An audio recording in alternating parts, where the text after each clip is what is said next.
सबसे पहले सभी विद्यार्थियों को नमस्कार। और जो हमारे कोचिंग में विद्यार्थी पढ़ रहे थे और जिनका ये चैप्टर छूट गया है, चैप्टर का नाम है त्रिकोणमिति। ठीक है, इस चैप्टर से परीक्षा में 20 से लेके 25 नंबर तक पूछता है, 20 से लेके 25 नंबर तक, और बहुत ही महत्वपूर्ण चैप्टर है। मैट्रिक हो, इंटर हो या आपका कंपटीशन लाइन हो, हर एक में त्रिकोणमिति का जिक्र रहता है। तो चलिए हम लोग स्टार्ट करते हैं त्रिकोणमिति। तो त्रिकोणमेट्री है ना, ट्रिगोनोमेट्री, ट्रिगोनोमेट्री ग्रीक वर्ड है। ये क्या है? ग्रीक शब्द है ना, जिसका अर्थ होता है ट्राई का मतलब होता है 3, और गॉन का मतलब होता है साइड, और मेट्री का मतलब होता है मेजर। मेट्री का मतलब होता है मेजर, और 3 का मतलब 3, साइड का मतलब भुजा, और मेजर का मतलब होता है मापना। मतलब कि त्रिकोणमिति के अंतर्गत हम लोग 3 भुजा को मापेंगे, और 3 भुजा से घिरे क्षेत्र को त्रिभुज कहते हैं।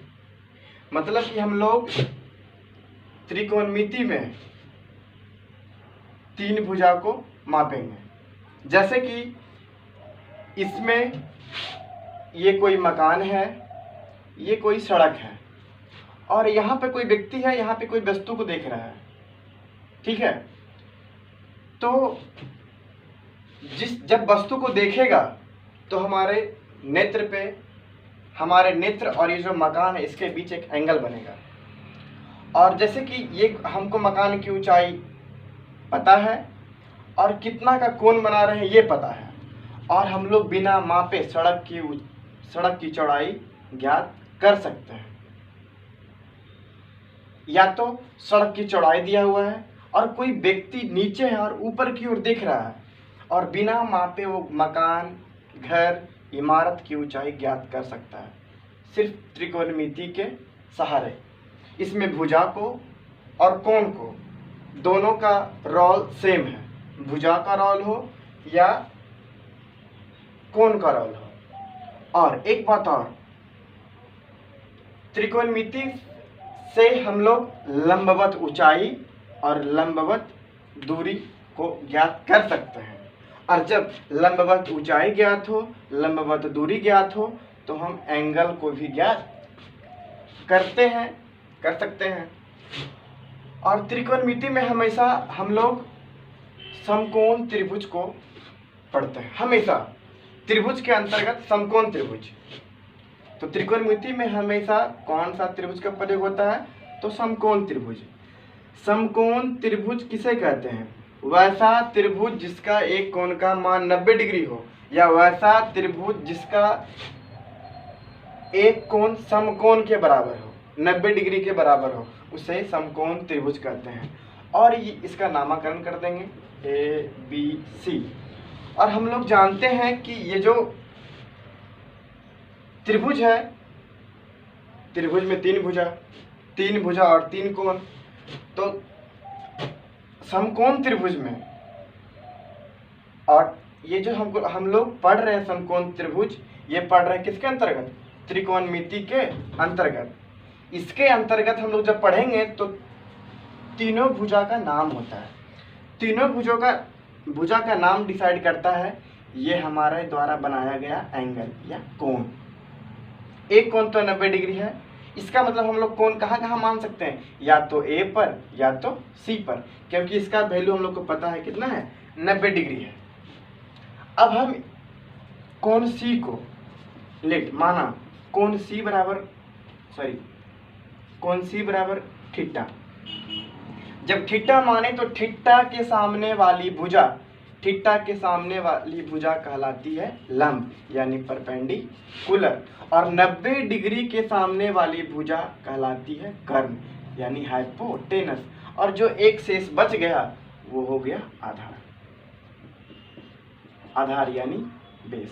मतलब कि हम लोग तीनों भुजा का नाम ज्ञात करेंगे और जो इसमें तिरछी भुजा है ए से लेकर के सी तक, जो AC है वो हमेशा समकोण त्रिभुज के तिरछी भुजा को कर्ण कहते हैं, या तो समकोण त्रिभुज में 90 डिग्री के सामने वाली भुजा को कर्ण कहते हैं। और समकोण त्रिभुज की सबसे बड़ी भुजा क्या होती है? कर्ण होती है, तिरछी ऊंचाई, है ना, तिरछी ऊंचाई। तो हम लोग AB बराबर क्या लिखेंगे? परपेंडिकुलर यानी लंब। BC बराबर क्या हो गया? आधार यानी बेस।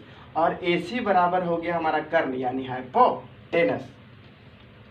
अब ये थीटा चेंज होगा। थीटा चेंज होगा कब? या तो हम इसको थीटा मान सकते हैं या तो हम इसको थीटा मान सकते हैं। 90 को तो 90 है ही। तो चलिए अब हम लोग एंगल बदलते हैं। आप लोग समकोण त्रिभुज को उल्टा बनाइए, कोई दिक्कत नहीं है। वैसा त्रिभुज जिसका एक कोण का मान 90 डिग्री हो उसे समकोण त्रिभुज कहते हैं। आप लोग नामकरण चेंज कर सकते हैं, PQR। इस बार माने थे ये वाला कोण को थीटा, अब इस बार मानते हैं इस वाले कोण को। थीटा हो, अल्फा हो, बीटा हो, गामा हो, ठीक है। तो थीटा के सामने वाली भुजा को बोलते हैं लंब यानी बोलते हैं P, परपेंडिकुलर। 90 डिग्री के सामने वाली भुजा को बोलते हैं कर्ण या समकोण त्रिभुज के तिरछी भुजा को बोलते हैं कर्ण। और जो बच गया वो हमारा क्या हो गया? आधार हो गया। मतलब कि हमारा ये जो एंगल है वो डिसाइड करेगा कौन लंब है कौन आधार है, क्योंकि हमारा कर्ण जो तिरछी भुजा है उसको हमेशा क्या बोलेंगे? कर्ण। हाँ तो चलिए यहाँ पर कोण P बराबर क्या माने बुआ? थीटा। कोण P बराबर थीटा। तो हमारा PQ क्या हो गया? PQ हो गया आधार यानी बेस। हमारा QR क्या हो गया? लंब। और हमारा PR क्या हो गया? हाइपोटेनस यानी कर्ण। अब ये जो तीन भुजा है, तीन भुजा में संबंध होता है, तीनों भुजा में आपसी संबंध होता है, जिसको हम लोग बोलते हैं पाइथागोरस प्रमेय। तो हम लोग नोट में लिखेंगे, नोट में लिख सकते हैं कि त्रिकोणमिति में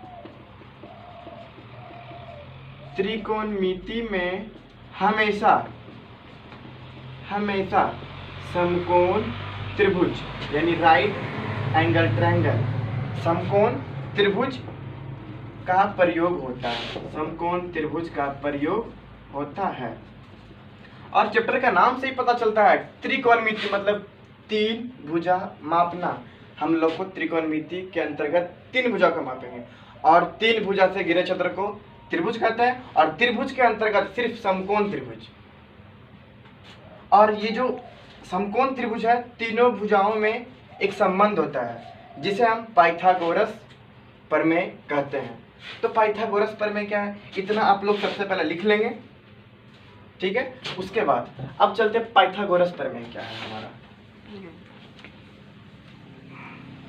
समकोण त्रिभुज के अंतर बता रहे थे कि तीनों भुजा में एक रिलेशन होता है, संबंध होता है, जिसे हम लोग बोलते हैं पाइथागोरस प्रमेय। पाइथागोरस प्रमेय के अंतर्गत आता है पाइथागोरस प्रमेय।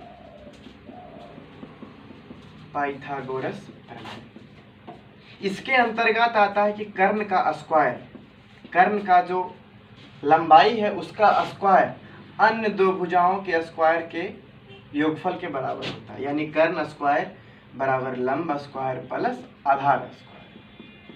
आधार स्क्वायर शॉर्ट में बोले तो एच स्क्वायर बराबर P square plus B square.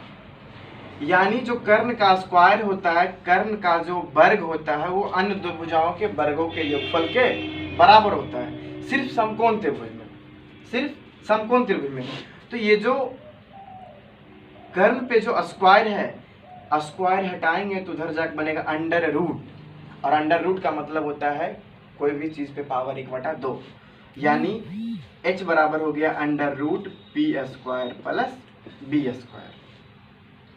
ये दोनों आपस में एक फार्मूला बनाता है, ठीक है। h बराबर under root P square plus B square, और ये इसके सहारे कर्ण का स्क्वायर बराबर लंब स्क्वायर प्लस आधार स्क्वायर, मतलब h स्क्वायर बराबर B square plus B square. इसके सहारे हम यदि कोई दो दिया हुआ है तो लंब दिया है या तो आधार दिया हुआ है, इसके सहारे हम लोग कर्ण निकाल सकते हैं। यानी या तो लंब रहे या तो आधार रहे, यानी दो को देल रहे तो हम तीसरा निकाल सकते हैं। 2 देल रहे तो तीसरा निकाल सकते हैं, और 2 देल रहे तो तीसरा हम लोग निकाल सकते हैं। यानी h बराबर, कर्ण बराबर हो गया अंडर रूट लंब स्क्वायर प्लस आधार स्क्वायर। उसी प्रकार p बराबर हो जाएगा under root h square minus B square. यानी लंब बराबर हो जाएगा अंडर रूट कर्ण का स्क्वायर माइनस आधार स्क्वायर।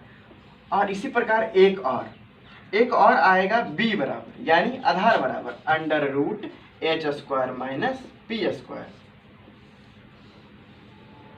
आधार बराबर अंडर रूट कर्ण का स्क्वायर माइनस लंब स्क्वायर।